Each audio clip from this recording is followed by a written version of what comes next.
Ikinatuwa ng ilang residente sa Barangay Santa Rita sa Batangas City ang unti-unting paglakas ng kanilang supply ng tubig. Samantala, sinimula na rin ang konstruksyon ng Alangilan Pumping Well. May follow-up report si Denise Abante.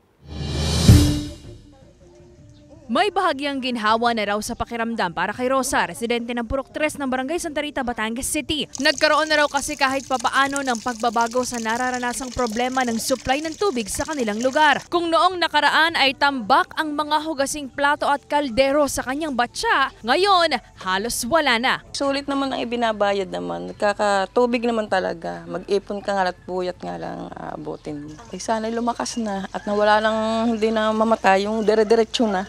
Iba-iba naman ngayon.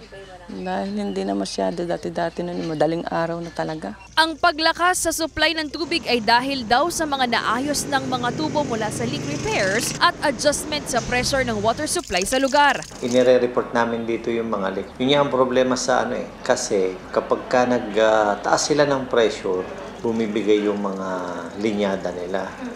Kaya hindi pa rin gaano maayos. Kung maayos nila lahat ng linyada nila at mapapatibay, siguro hindi magiging problema sa kanila ang pagsusupply ng tubig. Ngayong araw, puspusan na rin ang drilling activity at paggawa ng nasa 500 to 600 feet deep na Alangilan Pumping Well na una nang binanggit ng pamunuan ng Prime Water na posibleng umabot ng 3 hanggang 6 na buwan. Bagay na hinihiling ng ilang residente gaya ni Roxanne na matapos na sa lalong madaling panahon. Magiging malaking bagay daw kasi ang pumping well para hindi na siya mahirapan sa pag-iigib sa poso kada umaga. Ang problema sa supply ng tubig sa kanilang lugar ang isa raw sa mga dahilan kung bakit mabagal ang konstruksyon ng kanyang ipinagagawang bahay. Sana po lumakas na para po makaano din po dun sa aming ginagawang bahay. Mahirap din po kasi syempre agaw din po sa oras yung pagtutungkan ng trabahador.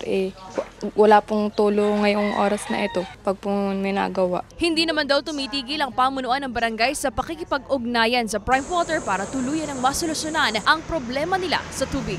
Ayon sa pag-uusap namin, babaguhin nila yung linya nila talaga para mas maayos ang kanilang ang serbisyo nila. Kasama si J. Arman Hares, Denise Abante, Balitang Southern Tagalog.